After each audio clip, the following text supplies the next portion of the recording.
Halo majikan, nyengir nggak sih kita temen cerita lagi? Yuk langsung anteng ya pada kagak tantrum. Bener-bener jadi majikan tantruman mulu. Ya udah langsung aja lah ya. Kita baca ini cerita dari Imah yang berprofesi sebagai pemandi jenazah sekaligus perias jenazah juga. Jadi katanya tergantung nih jenazahnya itu muslimah perempuan. Kalau Islam kan berarti dimandiin ya, mandi jenazah. Tapi kalau non-is berarti dirias begitu jenazahnya. Yang sebenarnya untuk hal-hal atau cerita-cerita mistis selama Imah ini menekuni profesi tersebut banyak. Dan kata Imah, udah juga banyak lah cerita-cerita yang serupa yang sering diceritakan berbagai narasumber ya sebagai pemandi jenazah gitu kan di channel-channel horor lain gitu. Namun Imah ini ada satu cerita yang menurutnya cukup membagongkan selama sejarah dia berkecimpung di dunia permaitan begitu. Jadi Imah ini kerjanya bukan freelancer majikan, melainkan dia memang kerja di sebuah yayasan yang bisa dibilang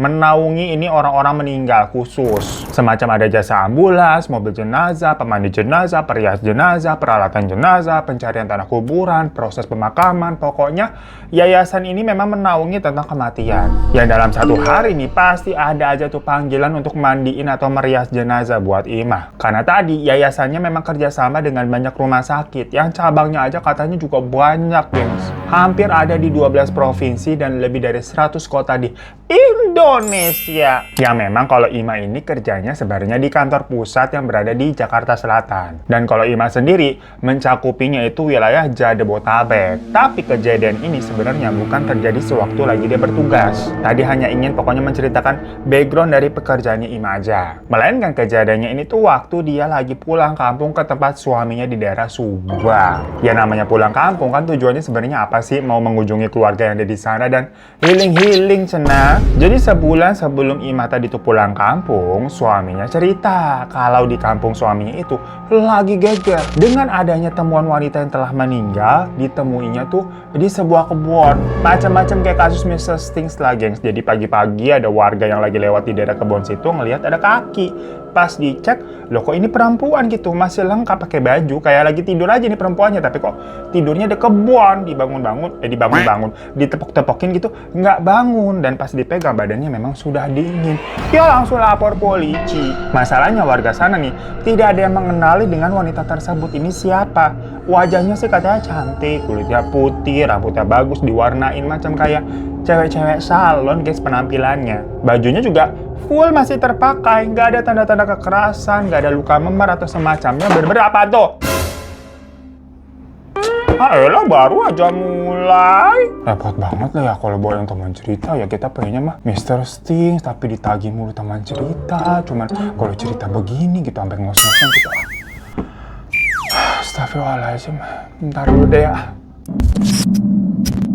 Ikan cucut, lanjut! Jadi pokoknya warga sana tuh tidak ada yang mengenali wanita ini. Tapi dilihat-lihat juga sepertinya wanita ini bukan sebagai korban kekerasan atau perampokan segala macam. Karena nggak ada memar dan segalanya. Berber kayak orang lagi tidur aja gitu kan. Makanya di awal orang yang nemuin emang dikira ini cewek tidur. Tapi ngapain tidurnya di kebun? Maksudnya cewek secantik itu kok tidurnya di kebun? Begitulah janggal ya. Namun selain itu juga tidak ditemukan adanya barang-barang atau identitas apapun. Jadi semacam kayak tas, dompet, handphone itu nggak ada. Pokoknya barang-barang berharga nggak ada, macam perhiasan nggak ada. Tapi dari baju full gitu masih semuanya terpasang sampai sepatu ya. Nah kan kita jadi bingung. Karena pertanyaannya misalkan itu adalah korban perampokan gitu ya, barang-barangnya diambil. Tapi tadi dirinya tidak ditemukan luka-luka sama sekali, mulus-lus. Atau mungkin ini korban pemerkosaan gitu kan, dibuang ke kebun. Tapi dibilang tadi kan kondisi pakaiannya juga masih utuh. Namun memang banyak yang salfok di sini nih. Ini mohon maaf banget yang sebesar-besarnya majikan ya. Kita cuma menjabarkan deskripsi cerita dari Imah aja. Dimana katanya baju darah perempuan tersebut besar banget. Sampai-sampai baju yang dipakainya macam kayak apa sih?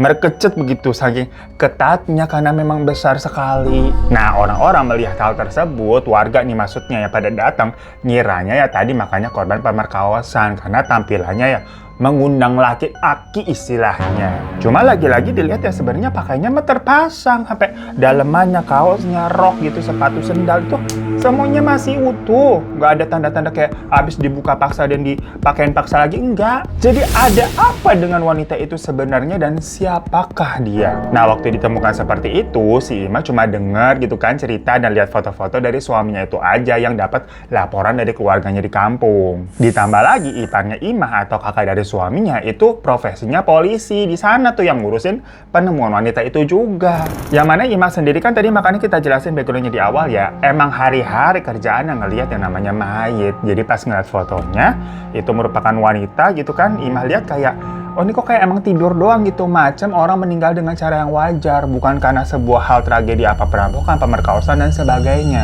Ya karena lagi-lagi Ima sudah biasa menangani berbagai mayit dengan berbagai kejadian, jadi waktu ngeliat itu sedikit banyak ngerti lah terbiasa ini mah bukan kayak ada hal yang aneh-aneh, tapi yang aneh kenapa itu wanita ada di kebun. Makanya Ima sendiri mah bingung, apa jangan-jangan wanita tersebut tuh lagi di kebun terus sakit jantung begitu kan tiba-tiba, ya siapa tahu. Yang jelas pokoknya wanita tersebut akhirnya dibawa dan diamankan sama pihak kepolisian, yang mana itu iparnya kan yang bertugas. Pokoknya pas tahu hal itu Ima juga nggak gimana-gimana banget. Dia balik lagi lah mengerjakan urusannya dengan mayat yang lain, karena wanita tersebut juga jatuhnya nggak ada sangkut pautnya dengan Ima, jadi Ima nggak ada kepikiran apa-apa. Beda mungkin sama warga sana yang jarang bersinggungan dengan hal-hal seperti itu. Namanya tahu-tahu ada mayat misterius gitu kan, wanita tidak dikenal di kebun wilayah mereka, pastinya jadi omongan selama beberapa hari. Biasalah langsung pada menganalisa sendiri, mengira-ngira dan kenapa si wanita tersebut ada di sana, termasuk keluarga dari suaminya nih yang jatuhnya apa ya? Suaminya curhatnya lagi-lagi ke Imah kan sebagai istri. Sampai sebulan nih udah berlalu, udah lupa kan? Nah, Imah baru diajak suaminya tuh untuk pulang kampung karena memang lagi dapat jatah cuti dan kebetulan lagi bisa lah.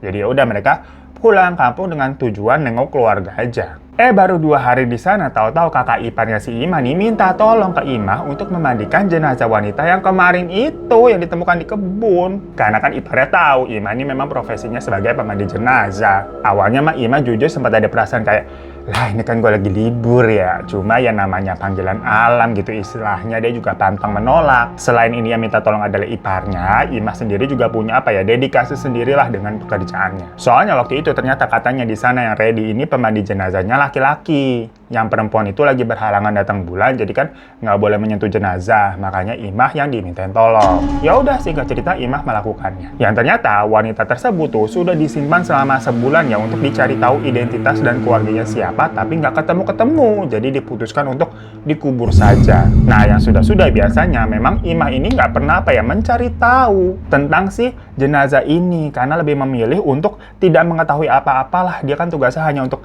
memandikan saja, nggak perlu tahu ini siapa dan meninggalnya kenapa. Karena dia berpikiran ya aturan dari tugasnya ya itu aja, mandiin kelar. Biar tidak ada apa ya attachment atau ketertarikan yang mendalam dengan jenazahnya sendiri. Bukan apa-apa nih majikan. Soalnya kata Ima, dia itu orang tuh apa ya gampang terenyuh. Jadi dulu pernah ada kejadian jenazah ini meninggal nih karena katanya korban KDRT.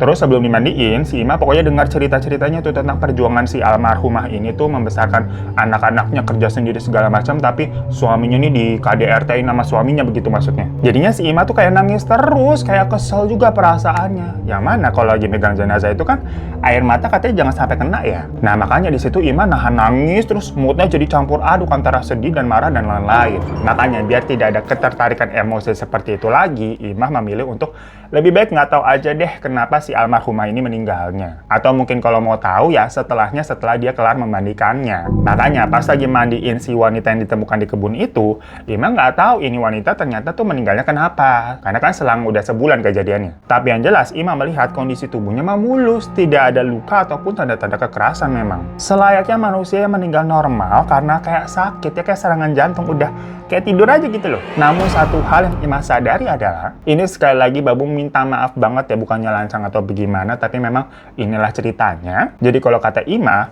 payudaranya itu tuh terlihat sangat besar dan ternyata memang buatan, alias terlihat itu ada kayak semacam suntikan silikon karena memang masih ada bekas operasiannya. Dan sebelumnya Ima juga pernah nih menangani jenazah yang memiliki hal serupa, memiliki implan payudara. Gimana akhirnya pihak keluarga itu memutuskan untuk mengeluarkan dulu tuh silikonnya. Jadi sampai sampai ada prosedur dokter bedah buat ngambil silikonnya itu dulu, baru akhirnya dikuburin. Ya karena gimana pun juga, Ima ini kan kerjanya di yayasan yang memang kerjasama dengan banyak rumah sakit. Jadi aksesnya bisa langsung ke dokternya itu tektok gampang. Ya habisnya, menurut kepercayaan beberapa orang, atau dalam kasus ini kan ya bersangkutan dengan keluarga almarhumah ya. Kalau dalam Islam itu kan seorang jenazah yang dikubur kalau bisa benar-benar pure seperti dia lahir, terus kembali ke tanah lagi. Maksudnya ya pakaian, harta benda, semuanya itu nggak ikut disertakan ke dalam tanah. Sampai-sampai macam kalau punya kayak gigi palsu, gigi emas, atau gigi perak itu dicopot dulu. Hair extension, bulu mata extension, gitu-gitu kan dilepas semua, termasuk implan atau silikon payudara. Nah makanya pas selesai dimandiin tuh, sebelum lanjut mau dikafanin,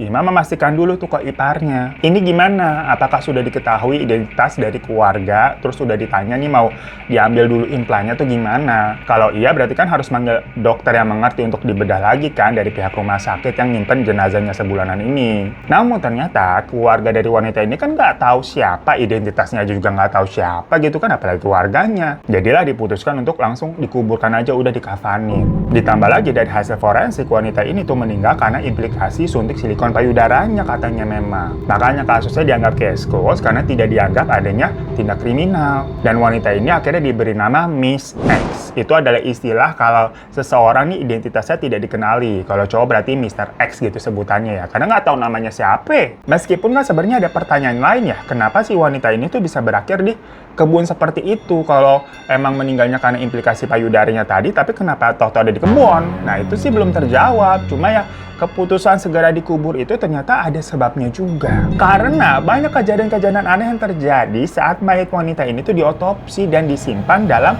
sebulan terakhir itu. Jadi kalau menurut cerita dari dokter forensik yang bertugas, sebut saja namanya dokter Theo ya. Nah biasanya dokter Theo itu kalau melakukan otopsi, dia sering sambil nyalain radio, muterin lagu kesukaannya. Radionya juga masih pakai kaset, gengs, karena dokter Theo memang orangnya cukup vintage. Nah waktu dia lagi ngotopsi wanita itu, tiba-tiba kasetnya kusuk kayak keriuan sendiri atau putar balik sendiri, mengeluarkan suara semacam kayak tamisan. Dan waktu dokter Theo berbalik itu kan mau betulin kasetnya dengan posisi membelakangi wanita tersebut, dia merasakan ada sesuatu yang menyentuh punggungnya, kayak ada balon gitu mobil buk sampai begitu loh. Macam kayak didorong sesuatu tapi empuk. Cuma pas dia nengok ke belakang nggak ada apa-apaan. Dimana cuma ada jasad wanita itu yang ya tiduran di atas meja otopsi. Namun yang paling aneh adalah penjaga dari kamar mayat tempat tersebut, dimana dia mengaku sempat kehilangan jasad wanita itu. Jadi katanya malam-malam waktu dia mau mengunci ruangan mayat, dia melihat laci pintu mayat tempat menyimpan wanita tersebut dalam keadaan terbuka dan isinya mah kosong. Jadi di dalam ruangan itu kan isinya ada laci-laci besi tempat buat nyimpan mayat ya. Nah si penjaganya panik karena takut ada yang maling mayat, cenah. Ini FYI aja ya, karena dulu memang katanya soalnya pernah kejadian ada yang maling mayat. Yang ternyata tujuannya memang buat ya aneh-aneh macam buat ngilmu gitu. Udah jadi mayat masih aja dimalingin ya, bener-bener apa kabar dunia. Makanya si penjaganya mah bingung nih pas ngelihat laci mayatnya kok kebuka nggak ada isinya. Dicari-cari kemana-mana nggak ada.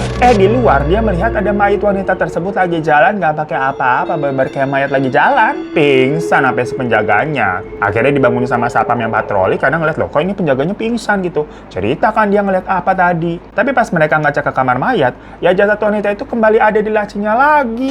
Makanya karena setelah hampir sebulan identitasnya tidak ditemukan dan keluarga juga nggak tahu di mana, diputuskanlah untuk segera dikubur saja. Cuma ya sebenarnya Ima sendiri nggak terlalu urusan dengan cerita-cerita seperti itu ya. Urusan ya kan ya udah mandiin aja begitu loh. Jadi sebab akibat wanita itu meninggal dan mungkin ada sesuatu di baliknya bukan kapasitasnya Ima juga. Makanya akhirnya Ima nurut lanjut untuk mengkafani. Nah pas dia lagi fokus tuh mengkafani wanita tersebut yang ada di depannya, tiba-tiba dari kuping sebelah kiri ada suara, "Tolong jangan dikubur dulu."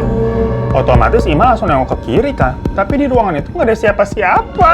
Walaupun cukup merinding ya, tapi ya Ima sebelumnya ini kan pernah juga lah mengalami hal-hal yang dibilang di luar logika saat memandikan dan mengkafani jenazah sesuai profesinya udah bertahun-tahun. Jadi habis dengar begitu, Ima langsung berdoa dan bilang kalau dia hanya mau melakukan tugasnya, membantu nih jenazah di depannya agar bisa dikubur dengan layak biar bisa tenang. Habis itu ya udah lanjut lagi. Singkat cerita, setelah selesai dikafanin, Miss X ini tuh diantar ke kuburan dan dikuburkan memang secara Islam, meskipun balik lagi ya, wanita tersebut nggak tahu agamanya apa. Tapi karena di wilayah sana mayoritasnya Islam, jadi ya dipocongin dan dikubur dengan cara Islam. Cuma di part ini, Ima udah nggak ikut ke kuburan ya, karena tugasnya hanya selesai setelah mengkafani, habis itu dia pulang. Nah malamnya, waktu Ima lagi siap-siap tidur nih di kamar, suaminya itu masih nonton bola sama kakaknya atau iparnya si Ima tuh di depan. Pokoknya di rumah itu ada ayah sama ibu mertua, sama ada keluarga dari iparnya juga. Tahu-tahu ada yang manggil nih. Imah. Tapi suaranya terdengar dari luar rumah. Yang Imah kira itu istri iparnya. Nah, di kamar yang Imah tempatin itu tuh nggak ada jendela, gengs. Jadi cuma ada kayak semacam lubang ventilasi di bagian atas, di mana suaranya memang terdengar dari ventilasi itu. Tapi sebenarnya letak bolongannya kan memang cukup di atas, tinggi ya. Jadi kalau ada orang gitu kan mau ngomong harus effort manjat. Ya mau nggak mau Imah akhirnya keluar kamar dan memang melihat suami sama iparnya tuh lagi seru lah nonton bola tuh. Dan di situ suaminya sempat bilang kayak, itu siapa sih yang manggil kamu malam-malam di luar? Jadi suami juga denger, guys, gak cuma Ima doang. Tapi karena ya suaminya lagi fokus nonton bola, jadi pandangannya tetap ke arah TV. Nah, pas Ima keluar rumah gitu, gelap, nggak ada siapa-siapa. Dia cari-cari sebentar di area depan juga nggak ada. Ya udah, Ima masuk lagi tuh. Dan di situ dia melihat ada pocong wanita tadi atau si Miss X lagi berdiri di samping suami dan iparnya lagi nonton bola. Ya Ima langsung tutup muka gitu kan, kaget, astagfirullahaladzim. Suami sama iparnya tuh nanya kenapa. Jadi sepertinya mereka berdua nih nggak ngeliat, cuma Ima doang. Jadi si Ima buru-buru langsung masuk kamar. Suaminya nyamperin tuh dan nanya kayak, kamu kenapa sih? Tapi Ima nggak mau cerita, dia diam aja. Ya mungkin karena si Ima nih nggak cerita apa-apa, jadi suaminya balik lagi keluar lanjut nonton bola. Di dalam kamar si Ima mikir, kok aku didatengin sama hantu Miss X? Salah dia apa? Karena tadi proses pemandian dan pengkafanannya sudah bener kok. Ima pokoknya baca-baca doa aja sambil melanjutkan tidurnya. Udah nih tidur, dan biasa kalau memang tidur dia tuh sambil meluk suaminya. Jadi Ima merasanya habis sudah tidur nih, agak setengah sadar dia kayak meluk suaminya yang dipikirnya suaminya udah di kasur habis nonton bola. Kirain kan udah jam berapa tuh. Tapi pas dipegang-pegang kok dadanya besar banget kayak punya wanita. Ya waktu Ima melek ternyata itu pocong Miss X, gengs. Ya teriaklah si Ima langsung lari keluar. Suami sama ipar yang masih nonton bola. Jadi Ima ini katanya baru tidur ternyata sekitar 15 menitan doang, tapi dirasanya kan dikira udah berjam-jam ya. Barulah di situ si Ima bilang kalau dia dihantui sosok mayat dari Miss X. Nah, si iparnya itu kan juga mengetahui perihal si Miss X ya, karena kan dia yang ngurus kasusnya. Dan cerita-cerita dari dokter forensik sama penjaga kamar mayat yang tadi tuh yang sebelumnya kita omongin, itu Ima juga taunya kan dari iparnya. Jadi pas Ima bilang begitu, si iparnya percaya aja, karena sebelumnya memang banyak cerita-cerita mistis mengenai si mayat Miss X ini. Kalau menurut iparnya, Miss X ini tuh bener-bener aneh, gengs, karena orang-orang daerah sana tuh nggak ada yang mengenali. Jadi memang sepertinya wanita tersebut bukan orang situ. Fotonya juga udah sempat tersebar kan sebulanan, tapi tidak ada yang mengaku kenal atau membuat laporan orang hilang. Random aja gitu sampai tahu-tahu ditemukan di kebun tanpa adanya tanda-tanda kekerasan juga, dimana kematiannya kan ternyata karena komplikasi silikon ya disebutnya. Ya dugaannya mungkin si Miss X ini tuh melakukan suntik silikon di tempat abal-abal kali, bukan klinik khusus, jadinya komplikasi. Cuma untuk menelusuri lebih lanjut itu juga susah, perihal identitasnya aja nggak diketahui. Dan kenapa sampai akhirnya bisa gentayangan gitu juga nggak paham ya. Nah besoknya ternyata tukang gali kubur kemarin yang ngurus mayatnya si Miss X untuk dikubur itu cerita kalau dia juga didatangi sama sosok pocong Miss X. Yang mana si tukang gali kubur ya kayak nginget-nginget lagi. Kayaknya dia tuh lupa buka tali pocongnya kemarin waktu dikuburin. Karena kan gimana pun juga itu mayat nggak dikenal, tidak ada keluarga ataupun orang-orang yang mendampingi proses penguburannya ya.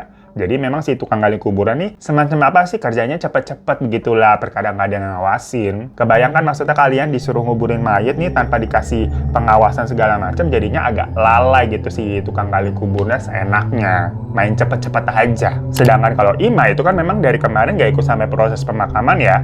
Yang dia lakukan hanya mandiin, ngafanin, habis itu ya udah diserahkan lagi. Nah, si tukang gali kuburnya tuh mengaku kalau semalam dia ditampakin sosok pocong Miss X itu.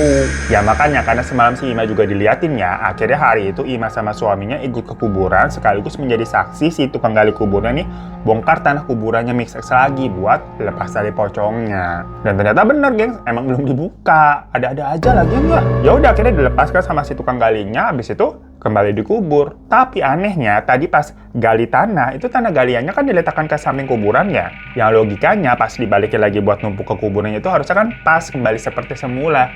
Lah ini tau-tau kurang yang tanahnya. Jadi kayak kuburannya nggak full gitu loh, macam kayak ada tanah yang hilang. Si tukang gali kuburnya juga sampai bingung. Dan dia bilang kayak, yaudah saya mau cari tanah dulu deh buat nutup kekurangannya nih. Dan habis itu pun si Ima sama suaminya pulang karena merasa ya udah selesai nih. Dia kan menjadi saksi di mana keadaan Miss X sudah kembali dikubur dikubur meskipun masih setengah tanahnya kurang ya, tapi kan tali pocongnya udah dilepas. Nah, Ima di rumah tuh udah siap-siap beres-beres karena rencananya besok akan balik ke Jakarta. Jadi dia packing-packing baju tuh ke dalam tas. Tahu-tahu dia mencium aroma kayak gosong kebakar gitu. Dikira ada yang masak di dapur kali sampai gosong. Tapi pas dilihat ke dapur memang istri iparnya tuh lagi masak, tapi nggak gosong, lagi bakar ikan etong namanya. Ikan etong apa ya? Makanan khasana ikan etong tulisannya iya. Baru denger kita apaan tuh ikan etong ya? Ima cek-cek lagi kan, takutnya memang ada kabel konslet apa macam setrika, lupa dicabut atau gimana. Cuma pas diikutin bau gosongnya tuh berasal dari kamarnya dia. Tapi dilihat nggak ada apa-apa sebenarnya yang gosong ataupun terbakar. Pas dia mau lanjut masukin baju lagi ke dalam tas, tahu-tahu di dalam tasnya itu banyak tanah kuburan yang membuat baju-bajunya jadi kotor. Ima antara kaget sama kesel kayak lah, karena kan baju-bajunya udah dicuci, udah disetrika, udah dilipet rapi, lah jadi kotor lagi. Ini apa-apaan? Karena kan di rumah cuma ada dia, istri iparnya sama mertuanya doang tuh. Yang lain lagi keluar. Jadi di antara mereka nggak mungkin ada yang masukin tanah. Maksudnya ini mertuanya juga baik gitu, bukan mertua-mertua jahat ya. Dan nggak ada bocil juga di dalam rumah itu, gengs, belum ada yang punya anak. Jadilah Ima ini langsung kepikiran sama si Miss X lagi. Karena kan sebelumnya Ima dari kuburannya dan tanah kuburannya kurang kan. Nah sekarang dia diganggu deh tuh sama tanah-tanahan juga. Sorenya pas Ipada pulang nih, si Ipada cerita kalau ternyata dokter forensik tuh, dokter Theo yang waktu itu nanganin Miss X, diganggu geng sama kemarin malam. Jadi selain si Ima sama tukang gali kubur, si dokter Theo juga ikutan diganggu. Waktu itu dia lagi bertugas otopsi mayat seperti biasa, dan lagi-lagi radio yang biasa dia putar kusut, dan terdengar ada suara kayak orang nangis sambil kesakitan. Dia kira kali itu dia lagi diganggu sama mayat yang lagi dia tangani nih, lagi dia otopsi. Tapi abis dia dari benerin radio terus balik lagi ke meja pembedahan, yang ada di hadapannya itu adalah sosok mayat Miss X kemarin. Ya apa nggak kaget? Ya masalahnya Ima kira kan setelah tali pocongnya dilepas gangguan akan selesai mungkin ya, tapi ternyata dia masih dapat gangguan tanah tuh tadi. Cuma suaminya bilang, udahlah besok kita juga udah balik ke Jakarta, jadi udah nggak usah terlalu dihiraukan. Ya enak aja suaminya ngomong begitu ya. Masalahnya kata si Ima ujung-ujungnya dia mah harus nyuci baju itu lagi, nyetrika segala macam karena pada kena tanah kan, masih kerjaan. Nah tapi nih malamnya si Ima mimpi lagi, dimana dia lagi mandiin jenazah Miss X nih, tapi kondisinya normal, gengs. Maksudnya payudaranya kecil, nggak sebesar yang terakhir kali dilihat sama si Ima. Nggak ada hal-hal yang aneh sampai tahu-tahu jenazah dari Miss X ini matanya terbuka dan melotot sambil bilang, Tolong saya, Teh. Dari situ Ima juga langsung terbangun dari tidurnya. Ima merasa dadanya sesak dan kepalanya berat. Cuma paginya kan dia harus udah balik ke Jakarta ya, karena udah beli tiket bis. Pas sampai di Jakarta, Ima nih bener-bener ngerasa nggak enak badan, tubuhnya demam dan seharian pokoknya dia tidur. Lagi-lagi dia mimpi, dimana pas bangun-bangun semuanya gelap. Udara juga terasa pengap sama sesak. Dadanya seperti ada beban yang menindihnya gitu sampai Ima nggak bisa bergerak. Samar-samar si Ima mendengar ada suara desisan ular yang membuatnya takut. Ima udah teriak-teriak tuh minta tolong, karena dia nggak bisa gerak sama sekali, kayak ada yang niban gitu loh. Dia kira dia lagi rep-repan, jadi antara setengah sadar dan nggak sadar atau gimana ya, karena pandangannya gelap nggak lihat apa-apa. Tapi Ima tahu dirinya mah udah belek, udah bangun tapi nggak bisa gerak. Tiba-tiba ada suara yang menggema. Ima kaget lah mendengar itu. Suaranya tuh besar banget, macam kayak ada speaker di telinganya. Ada suara lagi, gengs. Ima semakin nangis, teriak-teriak minta tolong gitu kan. Dan tiba-tiba ada kayak api gitu menyala besar banget menerangi semuanya. Dimana di situ Ima akhirnya bisa melihat kalau ternyata dia sedang berada di dalam tanah dan di sebelahnya ada pocong Miss X yang tiduran tuh di sebelahnya. Tapi nangis ngeliatin si Ima. Karena di atas dadanya Miss X itu ada ular besar, gengs. Jadi si Miss X ini kayak mau minta tolong sambil nangis. Saking besar dan panjangnya itu ular, badan ularnya tuh sampai meniban dadanya Ima, tapi kepala ularnya tuh ada di dadanya Miss X. Dan dengan cepat, mulut ular itu tuh terbuka dan langsung menerkam Miss X. Seketika itu juga Ima terbangun. Dan ternyata menurut suaminya dari tadi, Ima tuh emang kayak ngigo gitu, teriak-teriak minta tolong sambil tidur. Sampai akhirnya sama suaminya ditepok gitu kan, baru si Ima bangun. Di situ Ima pokoknya udah keringet dingin gitu. Dia cerita tentang mimpinya tadi. Dia nggak pernah mimpi semenyeramkan itu, geng, semacam ngeliat orang lagi disiksa kubur. Besoknya Ima datang ke kantor dengan kondisi yang masih nggak enak badan sebenarnya. Tapi dia sengaja memang mau ketemu sama orang namanya Pak Yasin. Jadi Pak Yasin ini orang yayasan juga yang biasa ngurus pemakaman dan macam kayak apa ya, orang yang suka dimintain tolong kalau lagi ada hal-hal aneh. Karena si Pak Yasin ini tuh bisa menetralisir hal-hal negatif. Ima cerita pokoknya tentang jenazah Miss X yang ada di kampung suaminya. Dimana Ima kemarin bertugas mandiin jenazah si Miss X. Dari cerita Ima nih, Pak Yasin dengerin kan, dan akhirnya bilang kalau sepertinya almarhumah nih ingin dilepaskan dari benda-benda atau sesuatu yang menempel di tubuhnya. Karena itu memberatkannya di dalam kuburan. Ya langsung kepikiran silikon lah si Ima ya. Karena kan sebelumnya Ima juga punya kejadian tuh yang dibilang ada keluarga minta jasad kerabatnya diambil dulu tuh implan payudaranya sebelum akhirnya dikubur. Karena hal-hal tersebut menurut beberapa kepercayaan kan memang harus dilepas dulu kayak yang tadi udah kita bilang lah. Akhirnya Ima bilang tuh ke iparnya kan telepon. Yang mana si iparnya cerita lagi. Ternyata si dokter Theo itu masih digangguin juga, gengs. Malahan sekarang pihak rumah sakit tuh mengaku pada melihat penampakan Miss X di sekitar kamar mayat. Jadi lebih banyak lagi yang lihat. Makanya diputuskan jenazah Miss X ini akhirnya dibongkar lagi untuk dilakukan pengambilan silikon. Yang ternyata itu karena mungkin bentukannya cair ya, bukan silikon implan kan. Jadi cukup sulit untuk benar-benar ngeluarinnya sampai bersih. Nah ini buat edukasi aja ya bagi para majikan wanita semua. Atau mungkin ada laki-laki yang mau OP payudara juga kali gitu kan.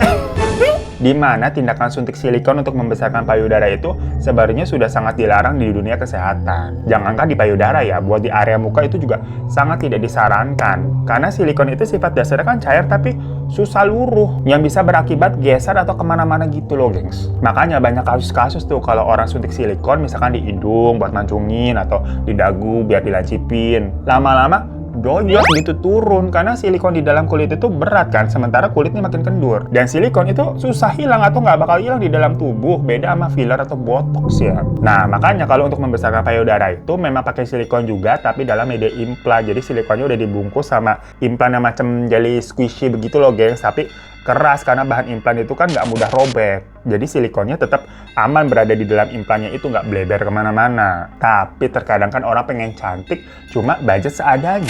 Ya BPJS, budget pas-pasan tapi jiwa sosialita. Jadinya mungkin pergi ke salon atau ke pihak-pihak yang tidak berpengalaman untuk melakukan tadi tuh suntik silikon. Kagak pakai implan, melainkan langsung disuntikin aja tuh silikonnya yang berakibat bisa komplikasi kemana-mana. Apalagi alatnya nggak steril gitu kan, terus bahan silikonnya juga macam-macam yang murah segala macam. Ya Allah walam. Ya lah berasa dokter kecantikan kita. Ya lah kurang lebih pokoknya penjelasannya begitu. Makanya nih kalau ada dokter di sini majikan-majikan yang lebih ngerti gitu boleh komen-komen di bawah aja buat edukasi ya. Kalau babu mah main sok tahu aja udah. Intinya pokoknya majikannya itu kuburannya Miss X dikubur lagi, dibongkar lagi dan dilakukan tadi tuh pengeluaran silikon. Sebenarnya pilihannya bisa aja sih dibiarin sampai jadi tulang belulang, nanti kan silikonnya juga ikutan hilang ya keluar. Namun proses tersebut kan lama. Sedangkan si dokter Theo nih, dokter Ferensi juga kagak tahan diganggu mulu. Jadi dengan inisiatifnya diri sendiri dari pribadi maksudnya mau membuang silikonnya itu biar arwah Miss X tenang kagak diganggu lagi. Dan selama proses tersebut sih Mama kagak ikut ya, dia tetap di Jakarta, kagak ke Subang nggak. Long story short nih, katanya udah selesai tuh silikonnya udah dibuang dan Miss X ini kembali dikuburkan. Tali pocong juga dipastikan udah dilepas, aman lah yang dia kira semua akan berakhir. Tapi ternyata belum juga. Gimana pas Ima lagi kerja mandiin jenazah seperti biasa di daerah Tangerang waktu itu tuh, tiba-tiba ada sosok pocong Miss X yang berdiri di depannya. Jadi ada si Ima, jenazah perempuan yang lagi dimandiin, sama depannya ada pocong Miss X hadap-hadapan dah tuh. Hampir aja si Ima teriak. Tapi langsung dia tahan karena takut dikira ada apa-apa kali sama jenazah perempuannya gitu yang lagi dimandiin. Ntar jadi omongan kalau ada orang denger. Padahal kan maksudnya si jenazah yang lagi dimandiin ini nggak salah apa-apaan. Makanya untuk menghormati, Ima langsung tutup mulut dan tatap-tatapan itu sama pocong Miss X. Yang kali ini terlihat dadanya mah sudah rata dalam bungkusan kain kafan gitu loh. Tapi kenapa masih gentayangan? Dan sosok itu juga ngomong. Tolong saya, Teh. Masih sama, masih minta tolong. Makanya dengan memberanikan diri sih, Imah nanya. Tolong apa lagi? Saya ini lagi kerja, tolong jangan ganggu. Tapi sosok itu diem aja dan berdiri terus di situ. Karena nggak tahan ya, ketakutan, akhirnya Ima keluar tuh nyari Pak Yasin yang saat itu bekerja buat proses penguburannya nanti. Cuma Pak Yasin ini kan laki-laki, jadi dia tidak boleh masuk ke dalam bilik pemandian jenazah karena jenazahnya wanita. Di situ Pak Yasin bilang, udah kamu baca doa aja dan jangan menghiraukan sosok Miss X. Yang sampai Ima balik, pocong si Miss X masih ada berdiri di situ. Tapi Ima tetap fokus tuh menyelesaikan tugasnya tuh sambil sambil terus berdoa dan setelah selesai dia langsung meninggalkan ruang pemandian. Di lain sisi ternyata sekarang nih iparnya itu juga ditampakin di rumah. Ceritanya iparnya lagi tidur ya dikira di sebelahnya istrinya, tapi pas dipeluk-peluk kok badannya kayak beda pas melek ya. Sosok Miss X. Ya karena gangguan terus muncul ya si Miss X ini kagak pergi-pergi pada kepikiran apa jangan-jangan sih Miss X ini tuh belum tenang perkara dia korban malpraktek kali gitu ya dari oknum suntik silikon yang membuatnya meninggal. Makanya walaupun kasusnya udah ditutup kan sebelumnya, lagi-lagi nih karena kepentingan pribadi sama kayak dokter Theo tadi yang rela ngebongkar kuburan demi ngeluarin silikonnya Miss X. Nah si iparnya Ima juga inisiatif tuh nyari tahu sendiri mengenai si Miss X ini tuh suntik silikon di mana sih? Karena sebelumnya kalau menurut dokter Theo itu kan memang si Miss X ini tuh meninggal karena komplikasi silikon kan. Dan dilihat katanya memang baru dilakukan atau belum lama setelah si Miss X ini tuh ditemukan di kebun. Long story short, setelah melakukan penyelidikan dan pencarian, akhirnya ketemu. Pokoknya setelah melakukan investigasi panjang tuh, di mana di daerah sana ternyata memang ada salon yang menawarkan suntik silikon harganya cuma 2 juta untuk bagian kanan dan kiri. Jadi kalau cuma mau sebelah doang cuma 1 juta. Ya dengan harga semurah itu sebenarnya Susi mencurigakan. Nah iparnya ini tahu karena nggak sengaja kayak nanya-nanya ke seorang waria. Pas ditunjukin fotonya si Miss X, waria itu bilang, oh iya saya kenal, pernah ketemu. Si waria tersebut katanya panggilannya Jehan Cenah. Dimana dia suntik silikon di tempat tersebut, di salon itu tuh bareng si Miss X, tapi nggak kenal. Maksudnya ya sama-sama pasien di hari itu aja, makanya kan pernah lihat. Dan pernah ngobrol sebentar juga, karena si Jehan ini cerita waktu lagi nunggu gitu kan sebelum disuntik, ya kayak ngobrol-ngobrol gitu kenalan. Dimana Miss X itu mengaku namanya Ira, dia dari Lampung, jadi jauh-jauh ke Subang tuh karena memang tempat salon suntiknya kan di situ kan, itu rekomendasi dari temennya, sebelumnya temennya pernah suntik di situ juga. Ira itu kerjanya LC di Lampung, gengs, jadi biar lebih menarik dia mau suntik silikon. Tapi waktu itu yang suntik duluan yang masuk itu si Jehan. Habis sudah selesai, Jehan pulang dan nggak tahu lagi tentang Ira, dan Jehan juga mengaku nggak dengar kabar tentang Ira ditemukan di kebun segala macem, dia nggak ngikutin berita. Sementara kalau Jehan yang mengaku, dia mah baik-baik aja dengan silikon yang nggak terjadi apa-apa ya. Tapi kan gimana pun juga dari situ didapetin nih salonnya di mana, alamatnya di mana, tempat mereka suntik. Dicari tahu pemiliknya ada namanya Desi. Setelah didatengin dan diinterogasi segala macam, akhirnya diketahui kejadian sebenarnya kalau Miss X itu atau Ira ya langsung mengalami kejang-kejang gak lama setelah proses penyuntikan silikon. Desi yang panik karena setelah kejang-kejang Ira terdiam dan pas dicek udah nggak bernafas. Karena takut disalahkan dan dihukum, jadinya Desi sama suaminya nih membawa Ira ke kebun dan ditinggalin di sana. Tapi barang-barangnya Ira tuh ada yang mereka ambil yang berharga untuk dijual, terus sisanya dibakar. Namun emang dasar apa ya? Orang sedeng yang nggak merasa bersalah kali majikan ya. Si Desi ini kekeh kalau Ira itu meninggal bukan karena suntik silikon di tempatnya, melainkan Ira ini mungkin telah melanggar pantangan susuk yang dia pakai, katanya begitu. Jadi waktu Ira ke salon ketemu sama si Desi, terus ngobrol-ngobrol kan mau berapa besar gitu kan ukurannya segala macem. Si Ira ini juga cerita kalau dia sebenarnya udah masang susuk tapi kurang tokcer. Abisnya dia kalah sama temen yang tetongnya itu gede. Karena orang-orang atau pelanggan lebih demen sama si temennya itu yang ininya gede begitu. Padahal kalau muka cantikan Ira udah sampai masang susuk juga, temennya enggak, cuman modal ini doang. Makanya Ira mau ikutan gedein juga. Ya Desi mah dengarnya iya-iya aja, udah disuntikin tuh. Tapi setelahnya si Ira kejang-kejang. Dimana makanya Desi beranggapan kalau hal tersebut adalah efek dari susuknya yang mungkin menolak ada benda luar gitu kan masuk ke dalam tubuhnya Ira. Alias mungkin seharusnya itu semacam pantangan, nggak boleh. Yang kalau begitulah bukan salah si Desi dong, kan emang Ira yang mau. Desi mah nggak tahu gitu kan pantangannya bagaimana. Buktinya banyak orang yang udah disuntik sama si Desi tapi pada bagus-bagus aja nggak kenapa-napa. Pokoknya pembelaannya Desi mah begitu. Cuma kalau nggak takut ya harusnya kagak dibuang ke kebun juga ya. Namanya orang membela diri gitu kan karena takut dihukum. Akhirnya karena dianggap malpraktek dan nggak punya izin yang resmi juga kan itu abal-abal, si Desi sama suaminya ditangkep. Dan setelah mendapatkan cerita tadi, otomatis identitas Ira juga akhirnya diketahui. Dikontaklah keluarganya. Yang ujung-ujungnya kuburan Ira dibongkar lagi untuk dipindahkan sama keluarganya ke Lampung. Sekalian keluarganya ini mau mengurus untuk katanya mengeluarkan susuk di dalam tubuhnya Ira. Setelah itu ya udah nggak ada gangguan dari pocong Miss X lagi. Saya itu majikan cerita dari Imas yang kagak habis-habis ya tentang pocong Miss X. Dikira awalnya perkara tali pocong apa udah dibongkar, belum kelar juga. Dikira dari silikonnya dibongkar juga, masih tetap belum kelar. Ternyata ada rahasia yang terungkap lagi di mana si Miss X ini atau Ira ya adalah korban malapraktek dan menggunakan susuk juga. Makanya setelah semua lapisan itu belum dilepas dari tubuhnya, ya kematiannya jadi sulit. Begitu majikan. Jujur ini katanya ada pengalaman Imah yang paling bikin dia pusing. Karena jatuhnya cukup lama ya, terornya kagak habis-habis begitu. Sampai Imah kayak nggak tahu lagi ini kenapa sih. Ya katanya buat sebagian orang yang dengar waktu Imah cerita nih tentang hal ini, pada ketawa. Karena mungkin nggak biasa aja kali ada pocong itu kan dengan payudara yang besar yang jatuhnya mungkin terdengar cukup nyeleneh. Tapi buat Ima sebagai perempuan yang ngalamin langsung ya tentunya ketakutan lah ngeliat begitu, serem macam kayak ngeliat wewe gombel mungkin bentukannya tapi pocong. Wewe gombel kan itunya juga gede sampai doyong nyeret tanah. Bukannya porno yang ada mah serem ya.